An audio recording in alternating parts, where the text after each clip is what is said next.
Welcome everybody to this week's episode of Storytime.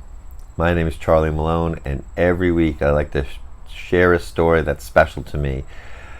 This week I am reading Hansel and Gretel, one of the most famous and wonderful of the stories, fairy tales that the Brothers Grimm collected. I hope you enjoy it. It's a little scary, so make sure that you talk about this story with somebody that you trust. Here we go.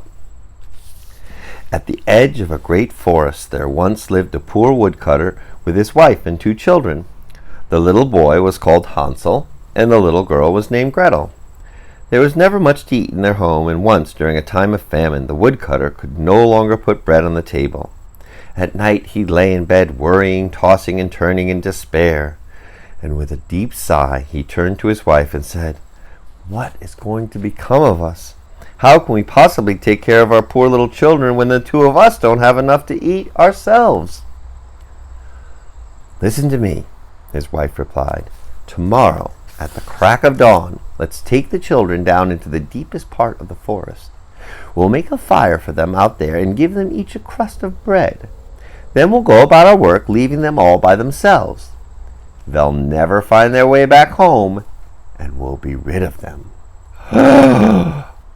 "Oh no," her husband said. "How could I ever do that? I don't have the heart to leave the children all alone in the woods. Wild beasts are sure to find them and tear them to pieces." "Ah, you fool," his wife replied. "Then all 4 of us can starve to death. You might as well start sanding the boards for our coffin."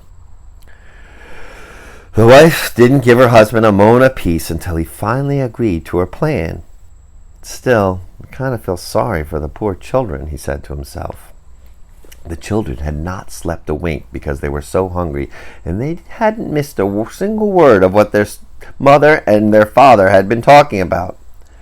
Gretel wept bitter tears and said to her brother, "Oh, now we've had it." "Hush, Gretel," said Hansel. "Stop worrying. I'll figure something out." When the old folks fell asleep, Hansel got up, put on his little jacket, opened the bottom half of the Dutch door. It's like a door that can open from top or the bottom. So he opened the bottom half of the Dutch door and slipped outside. The moon was shining brightly, and in front of the house there were some white pebbles glittering like silver coins. Hansel stooped down to pick them up and put as many as would fit into his jacket pocket. Then he returned to Gretel and said, "You don't have to worry, little sister. Just go to sleep." And he went back to bed. At daybreak, just as the sun was rising, the wife came in and woke the 2 children up. "Get up, you lazy bones. We're going out to the forest to find some wood." The wife gave each child a crust of bread and said, "Here's something for lunch. But don't eat it before then. That's all you'll be getting." Gretel put the bread in her apron pocket because Hansel already had the pebbles in his jacket pocket. Together they set out on the path into the forest. While they were walking, Hansel kept stopping and looking back at the house. Finally his father said, "Hansel, why do you keep lagging behind and turning to look back home? Watch out for yourself, and don't forget what your legs were made for." "Father," said Hansel, "I'm trying to get a last look at my little white kitten, which is perched up on the roof, trying to say goodbye to me." The woman said, "You fool, that's not your kitten. Those are just the rays of the sun shining on the chimney." But Hansel had not been looking at the kitten. He had been taking the shiny pebbles from his pocket and dropping them on the ground. Do you have any idea what he was doing? I think we'll find out. When they reached the middle of the forest, the father said, "Okay, go gather some wood, children. I'll build a fire so that you won't get cold." Hansel and Gretel gathered a little pile of brushwood and lit it. When the fire was blazing, the woman said, "Lie down by the fire, children, and try to take a nap. We're going back into the forest to chop some wood, and when we're done, we'll come back and get you." Hansel and Gretel sat down by the fire. At noontime they ate their crusts of bread. Since they could hear the sounds of an axe, they were sure that their father and mother were still nearby.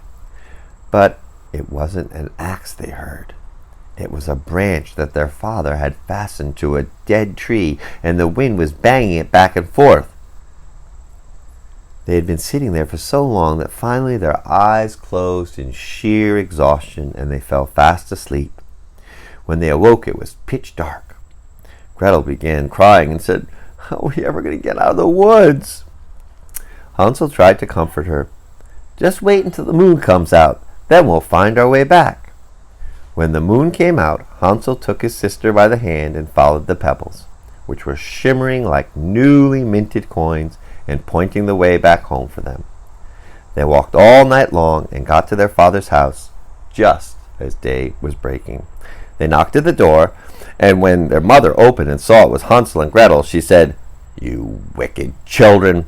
Why were you sleeping so long in the woods? We thought you were never going to come back." The father was very happy because he had been very upset about his decision to abandon the children in the forest. Not long after that, every square inch of the country was stricken by famine, and one night the children could hear the mother and father talking again after they had gone to bed. "We've eaten everything up again. All that's left is half a loaf of bread, and when that's gone, we're finished. The children have to go. This time we'll take them deeper into the forest so they won't be able to find a way out. Otherwise, there's no hope for us." All this weighed heavily on the husband's heart, and probably on the wife's heart too, if we looked a little closer. It might be better if we shared the last crust of bread with the children, he thought. But his wife would not listen to anything he said, and he did not stand up for the children. In for a penny, in for a pound, and since he had given in the first time, he also had to give in the second time. The children were still awake and heard the entire conversation. When their parents had fallen asleep, Hansel got up and wanted to go out and pick up some more of those pebbles that looked like silver coins, as he had done before, and because that had been his strategy to find their way back from the woods. But somebody had locked the door, and Hansel couldn't get out. Hansel comforted his sister and said, "Don't cry, Gretel. Just get some sleep. Somehow we will be protected." Early the next morning, the woman came and woke the children up. They each got a crust of bread, this time even smaller than the last time. On the way into the woods, Hansel crushed the bread in his pocket and stopped from time to scatter crumbs on the ground. "Hansel, why do you keep looking back and lagging behind?" said his father. "Keep on walking." "I'm looking at my little dove, the one sitting on the roof, and it's trying to say goodbye to me for some reason." "You fool," said his father. "That isn't your little dove. Those are the rays of the morning sun shining on the chimney." Little by little, Hansel managed to scatter all the crumbs on the path. The woman took the children deeper into the forest to a place where they had never been before.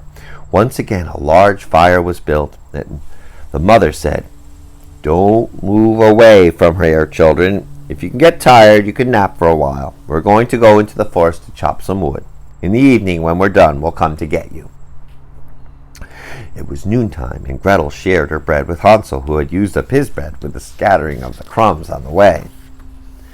Then they fell asleep. The evening went by, but no one came to get the poor children.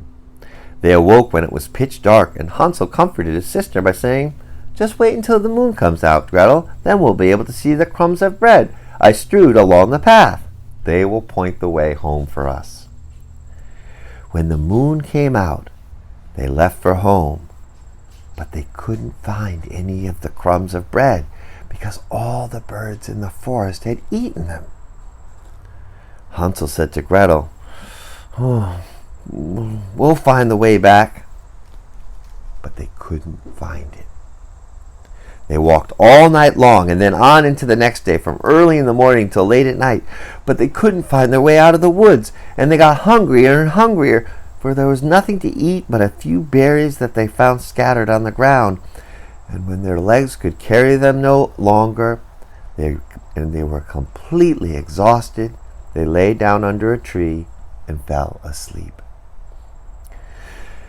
3 days had passed since they had left their father's and mother's house. They started walking again, but just got deeper and deeper into the woods. If help didn't arrive soon, they were sure to perish. At noontime, they saw a beautiful bird, white as snow, perched on a branch. It was singing so sweetly that they stopped to listen to it. When it had finished its song, it flapped its wings and flew on ahead of them. They followed the bird, and then the bird led them to a little house, and the bird perched right up on the roof. When they got closer to the house, they realized it was made of bread, and the roof was made of cake, and the windows of sparkling sugar. It was a candy house. "Let's have a taste," Hansel said. "I'll try a piece of the roof, Gretel, and you can taste something that you'd like. Maybe the window, that's sure to be sweet." So Hansel reached up and broke off a small piece of the roof to see whether it was any good, and Gretel went over to the window pane and nibbled on it. And suddenly, a gentle, screechy voice called from inside the house. "Nibble, nibble, where's the mouse? Who's that nibbling at my house?" The children replied, "The wind so mild, the heavenly child." They continued eating, hoping that maybe they had fooled whoever was inside, without being in the least distracted. Hansel, who liked the taste of the roof, tore off a big piece, and Gretel knocked out an entire window pane and sat down on the ground to savor it. Suddenly the door opened, and a woman as old as the hills, leaning on a crutch, hobbled out. Hansel and Gretel were so terrified that they dropped everything in their hands. The old woman wagged her head and said, "Well, dear little children, how in the world did you get here? Why don't you come in? You can stay with me, and no harm will come to you in my house." She took them by the hand and led them into her little house. A fine meal of milk and pancakes with sugar, apples, and nuts was set before them. A little later, 2 beautiful little beds were made up for them with white sheets. Hansel and Gretel lay down in them and felt like they were in heaven. Now, the old woman had only pretended to be kind. She was really a wicked witch, who waylaid little children and had built the house of bread just to get them inside. And as soon as the child fell into her hands, she liked to cook them and eat them. That meant a day of real feasting for her. Witches have red eyes and can't see very far, but like animals, they do have a keen sense of smell, and they can always tell when a human being is around. And when Hansel and Gretel got near her, she laughed fiendishly and hissed, "They're mine, all mine. This time they won't get away."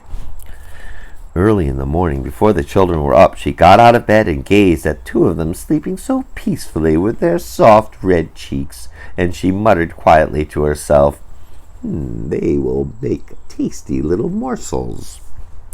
She grabbed Hansel with her scrawny arm, took him off to a little shed, and closed the barred door on him.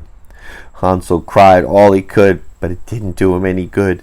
And then she went back to Gretel and shook her until she woke up and shouted, "Get up, you lazy bones! Go get some water and cook your brother something good to eat. He's staying out in the shed until he's put on some weight, and when he's nice and plump, I'll eat him up." Gretel began crying as loud as she could, but it did no good at all. She had to do whatever the wicked witch told her, because the wicked witch was stronger than her. The finest food was cooked for poor Hansel, and Gretel got nothing but crab shells, empty crab shells. Every morning the old woman would slink over to the little shed and shout, "Hansel, hold out your finger so that I can tell if you're plump enough." Hansel would stick a little bone through the bars, and the old woman, who had poor eyesight, believed that it was Hansel's finger and couldn't figure out why he wasn't putting on any weight.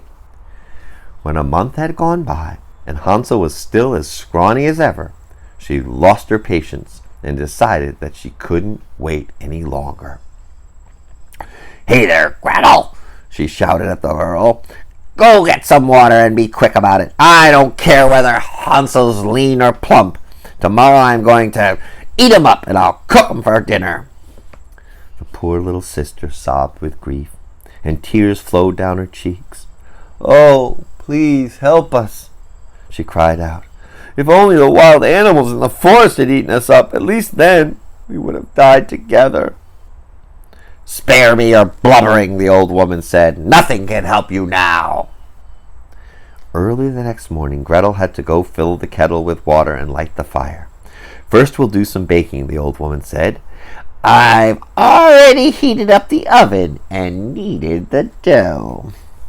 She pushed poor Gretel over to the oven from which flames were leaping. "Now crawl in and see if it's hot enough to slide the bread in." The witch was planning to shut the door as soon as Gretel got into the oven. Then she was going to bake her and eat her up too.